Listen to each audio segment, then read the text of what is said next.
Praise the Lord. இன்னைக்கு ஏசப்பா உங்களை பார்த்து சொல்கிற வார்த்தை என்ன அப்படின்னா, காரிய சித்தியோ கர்த்தரால் வரும். ஆமீன்.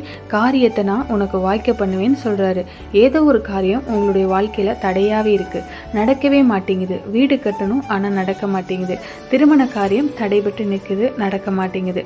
திருமணமாகி இவ்வளோ மாதங்கள் ஆயிடுச்சு, ஒரு குழந்தை பாக்கியம் கிடைக்க மாட்டுது. நாள் தான் போயிட்டே இருக்குது, ஒரு காரியமும் நடக்க மாட்டேங்குது. நடக்கிற மாதிரியும் தெரியலன்னு சொல்லி சோர்ந்து போயிருக்கீங்களா? ஆண்டவர் சொல்கிறாரு, நான் காரியத்தை சித்திக்க பண்ணுவேன். அப்படின்னா என்ன அர்த்தம்? நான் காரியத்தை வாய்க்க பண்ணுவேன்னு சொல்றாரு. அவர் செய்வேன்னு சொல்றாரு. நீங்க அவருக்கு என்ன செய்ய போறீங்க? கர்த்தர் எல்லாமே நமக்கு செய்கிறாரு. ஆண்டவருக்காக நாம் என்ன செய்கிறோம்? கொஞ்சம் யோசிங்க.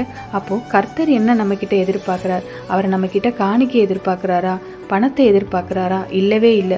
ஒரே ஒரு விஷயந்தான், அவருக்கு உண்மை உள்ளவங்களாக இருக்கணும். நீங்கள் ஆசீர்வாதமாக இருக்கணும், மற்றவங்களுக்கு நீங்கள் ஆசீர்வாதமாக இருக்கணும், மற்றவங்களுக்காக நீங்கள் ஜெபிக்கணும். நீங்கள் காரியத்தை வாய்க்க பண்ணுங்கள். நான் மற்றவங்களுக்கு ஆசீர்வாதமாக இருப்பேன், 4 பேருக்கு நன்மை செய்வேன், உங்கள் நாமத்தை மகிமைப்படுத்துவேன். எனக்கு ஒரு குழந்தை கொடுத்தா உமக்காக நான் அதை வளர்ப்பேன்.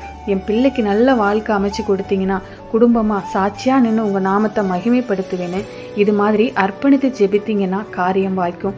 தேவ சித்தத்தின்படி வேத வசனத்தின்படி செய்ய ஒப்பு கொடுத்துட்டிங்கன்னா காரியம் நிச்சயமாக வாய்க்கும். கர்த்தர் நிச்சயமாக செய்வார்.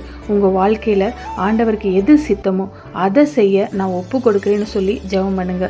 உங்கள் காரியம் நிச்சயமாக வாய்க்கும். இன்றைக்கு ஒப்பு கொடுங்க, உங்கள் காரியங்கள் எல்லாம் வாய்க்கும். ஆமீன்.